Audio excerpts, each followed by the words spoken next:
The first ever Welsh male to win a gold medal on two wheels.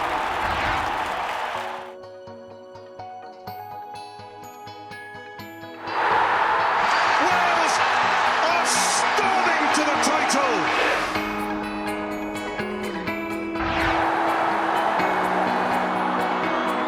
And it's Gareth Bale again with a bullet header. How many times can he keep doing it for this Wales team?